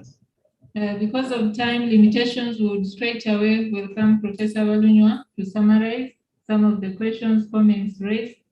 I know many of us would have wanted to comment and say something, but we are limited by time, but we have agreed that we are going to have a continuous series about topics that are of interest to us. Thank you, Professor. You're most welcome. Thank you very much, Hajat Medina. My brother Tangodo, thank you for those wonderful comments. Thank you for being a good teacher. You know, when young people say you taught me here, it means you are really good, because they don't remember those who didn't, who are not good teachers. So, thank you very much. I just want to remind you about something we're talking about. You remember the Vice Chancellorship of Makerere University. You remember that. Keep that yourself. But friends, I want to thank everybody for the comments and attendance. What you need to do as young people is get knowledge in governance issues, governance systems, understand what ideology is, because there is lack of understanding of ideology. Recent elections, I have a book I've been writing about elections in Africa, the tragedy of lack of ideology, where have not been based on anything to do with ideology. The voters don't even understand. When you talk about this is my program I'm going to use for development of a country, they have no understanding of that. So you as young NRM members, we must develop knowledge. You must develop your ability to lead. Without that development of ability to lead, you are not going to lead the country. You must also develop that capacity to understand the development process. Anybody with money, whether whoever it is, whether you are Arab or Korean, whatever it is, you'll have access to the best. Akio Morita, the founder of Sony Corporation, in his book, Made in Japan, narrates how he met the Queen of England. There's a man called Mittal, an Indian who controls steel in the world. He says, when would I ever met the British Prime Minister or the American president? But he had the money. And what am I saying? Go out, work, make the resources. But you are not going to work and make resources without knowledge, especially scientific knowledge. So let's put emphasis on developing science so that we know and we can utilize the resources around us. If we cannot utilize the resources around us, we shall remain poor, and nobody is going to invite you to the table to have dinner with them. So as long as we are poor, as long as we lack attitude to science, we shall be enslaved. As they took us 300, 400 years ago, they took Africans to Europe, to America, because they were hoodwinked. You know, they give you a glass, you see yourself, and the next day you give out somebody to take. So, friends, it's extremely important for us to be able to know that unless if we develop ourselves in terms of knowledge, especially scientific knowledge, and be able to create resources, create wealth, we can never sit on the table with anybody else. Imagine who owns the Africa Development Bank. I'm going to leave that to you as something to find out. So when you even think an Africa Development Bank, what are you talking about? Imagine that if you're in Ethiopia, the Ethiopians are going to ask you, do you come from Africa? You know? Imagine that. What are we talking about? Lack of knowledge, ignorance. The ordinary Ethiopian is ignorant about Africa. He's in part of Africa, but he's asking you, like somebody is in South Africa is saying he wants to go to Africa because South Africa is not Africa. This is ignorance. And with that ignorance, we definitely cannot develop. So like Professor Tangodei has said, Africa needs its own ideology to develop. The ideology of the West and the East definitely cannot work for us, because what is important is developing your interests based on your development of science and technology. The reason why the Americans went to the moon was because they had seen the Russians go to space. You know, the reason why you see things happen is because there is competition around the world. So we must develop our own ideology. Maybe that ideology would have been called Pan-Africanism, but it must also deal with the ownership of means of production and how to control them. So I think one of the questions was, how do we unify? The diversity that we have, the tribes, the religions, everything is not important as long as we have a common goal of development, socio-economic transformation through science and technology. That is the only thing that's going to unite us. Like I said, all the people with the money are united. You know, they have some rivalry over them, but they're united. If Akio Morita could meet the Queen of England, he said, where would I have met him if I didn't have the money with me? But he had the money because he had the technology. He was an innovator. So friends, you as young leaders who must lead this country in the years to come, you must develop your capacity to lead through learning what leadership is, through learning a bit of economics, most important, understanding what ideology is, so that you can see where do we fit as a country. It's true that some of us were laughing and happy that Gaddafi died, was killed the way he was killed. But the death of Gaddafi was putting a nail in the coffin of Pan-Africanism. The death of Gaddafi was embarrassing Africa, that you are nothing, you cannot do anything. And for you, if you're going to see that poverty in our country, go away. You need a new ideology that belongs to Africa. You need a new ideology that will be able to compete. And I must also say that somebody mentioned about Russia and China. They have reformed their economies. They have left out the extremes of socialism, which don't support growth. And Tanzania today is no longer a socialist country. Tanzania is working based on capitalism, and I wonder whether Nyerere is turning in his grave unhappy. I'm not sure what's happening to Nyerere. But you as the future leaders of this country, get knowledge, With knowledge, you're going to move the country ahead. And stop and remember, be servant leaders. Work for the transformation of the society we are in. Thank you very much, and back to you, my host this evening, Hajat Madid.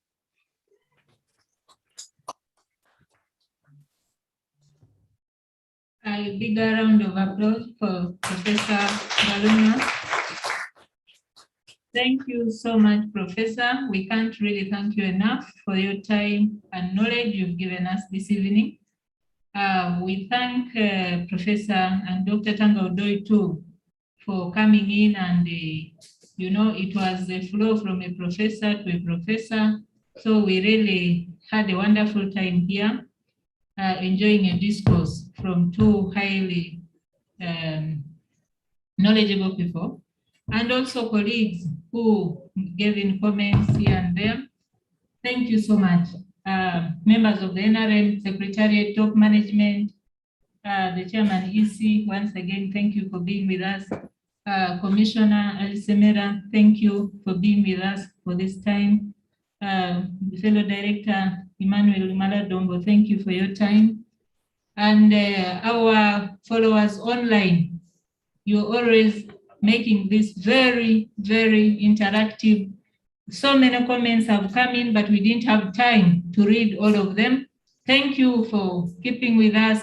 I would, in a special way, want to thank the Right Honorable Secretary General of the NRM, Honorable Richard Todong, for this wonderful idea of having weekly ideological clinics. And I love the term clinics, that we actually are injected weekly with knowledge on ideology. I would also like to thank the National Treasurer of the NRM, you know, with putting resources together to ensure that this is made possible, and the entire NRM top management, leadership, members of staff of the Secretariat, our technical team. Wow, thank you so much. With a few technical glitches, but you've made this very, these sessions interesting, and all of you who have been here with us, members of the public, others out there, thank you. May God take you back home safely until we meet again on Thursday. Thank you.